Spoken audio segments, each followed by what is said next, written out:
Hi, I'm Karen. We're here at Montevilla Sewing Center, and today we're talking about the Pfaff Ambition 610. In this video, I'm going to show you how to get started using your sewing machine.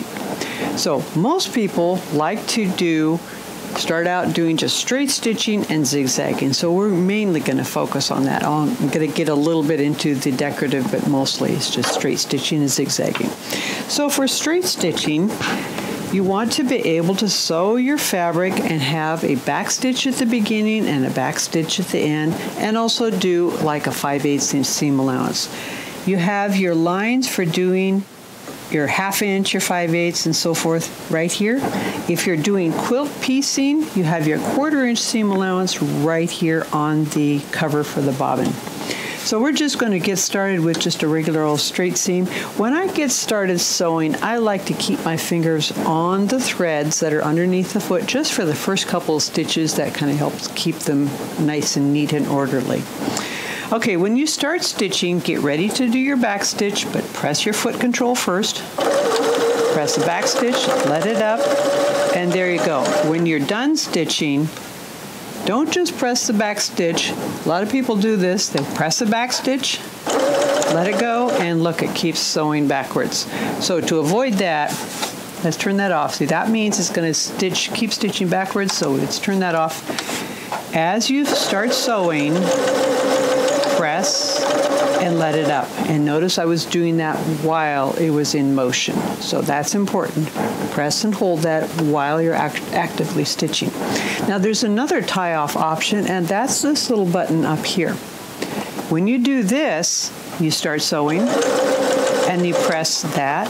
Keep your foot down on the pedal, and it does a little locking stitch. It moves the feed dogs a little bit and does a nice, neat locking stitch right there. Now, how do you put a locking stitch at the beginning of your stitches? Well, I'll show you that. So you press this button first.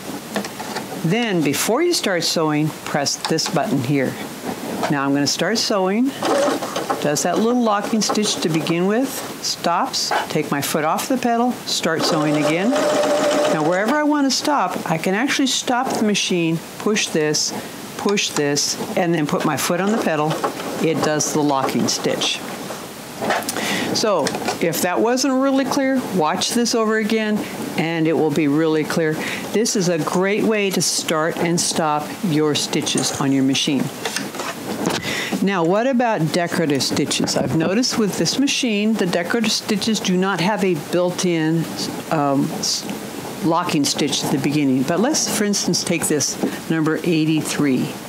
If I wanted to put a locking stitch on that, I would actually start with stitch number 1, put the locking stitch in just like I showed you, but leave everything, fabric under the foot. Then I would select 83. Now 83 has the joining stitches are in the middle of the stitch. But what about like 81? Notice that joining stitch is at the bottom. If I did that locking stitch with a straight stitch in the middle, guess what? There'd be a little jog stitch. Okay, so to start out with, we start out with the straight stitch using the needle position button. There I go. I've moved that down there, and I'm going to show you actually what that looks like. So let's start out with that little locking stitch like this. Make that locking stitch right there. Now choose the star motif right there. Notice I haven't taken my fabric out of there. I just start sewing. And then at the end, when I want to stop, I'll just show you this now. Push that in right there. I'm going to just keep sewing. Now I push this. It will finish the star.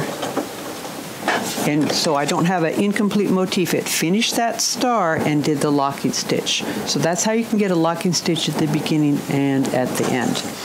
Okay, so let's get into some more basic stitches like zigzag. For your zigzag, you just press number 3 and it goes right to zigzag. And of course you can make this wider or narrower. But if you're going to do something like an applique, you want to use stitch number 5. You can see how much denser that stitch is. You can make it less dense or even more dense if you want to. To get it back to default, just press 5 again. Now to get it narrower, you just press your stitch width button, and that's how I got this nice and narrow like that along there. Now notice it says to use a different foot, foot 2A. That is this foot right here. So we want to make sure our IDT is not engaged, our walking foot. Take this off of here. I'm going to show you the difference between these two. So this is your applique foot, and see how that is indented, whereas this is flat. That accounts for the extra stitches that you put in here, that the threads are close together. It's putting a lot of thread into the fabric, and that helps it flow right through. Plus, the fact that you're not using an IDT on a satin stitch is important to help keep abrasion off your satin stitch. Okay, but I'm going to just put this on for now. And we're going to zigzag the edges from fabric. Now to start with, I want to show you one of the main problems with woven fabric is it tends to fray. So you want to zigzag the edges of your fabric, especially if it's something you're going to be washing regularly.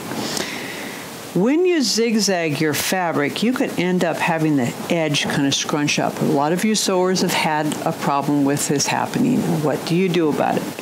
There is a wonderful example, a wonderful solution with this machine. So let's go ahead and choose number 4. The reason why I'm choosing stitch number 4 is because it will stay the same on the right-hand side, but when you go to widen it, it widens or narrows to the left, which is really nice for overcasting. So think of number 4 as your overcasting stitch. And that's the one you want to use when you're using this foot, which is your number 3 foot. Happens to be the foot that you use for doing blind hem, but for this purpose, and when you're doing blind hem, you want to seal the edge of that seam before you do your blind hem. So this will actually work for both purposes. Let's take this foot off of there, put that right under there. And when you put this on, before you put it on, this little red guide can move side to side when you spin this wheel here. I like to line that up right with the little wire. There's a little wire right in the foot. The zigzag is going to happen on either side of that wire, which is going to give you a nice flat edge to your fabric. It's going to give a little bit of slack in the thread.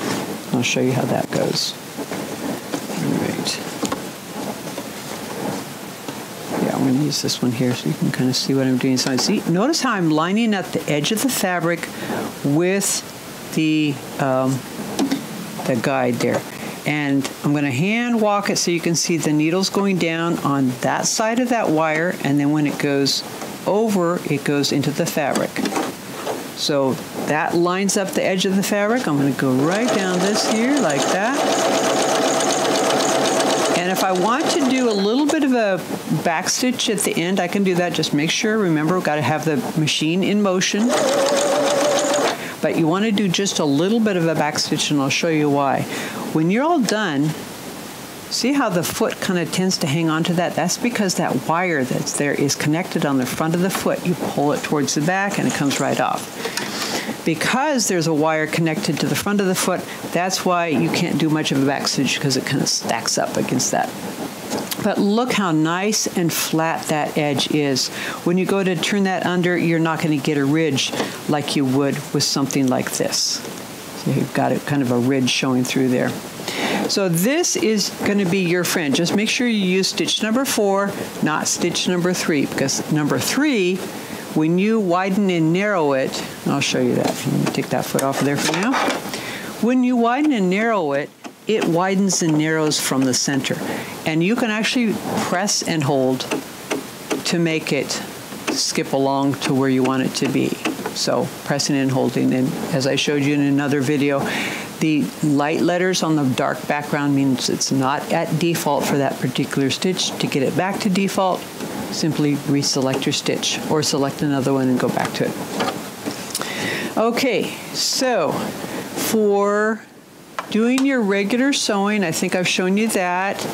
There's a lot more that you can learn on this machine. I invite you to experiment with it, but watch my other videos that I've done. If this video has been helpful, give us a thumbs up. And if you have comments or questions, you can leave those in the area down below.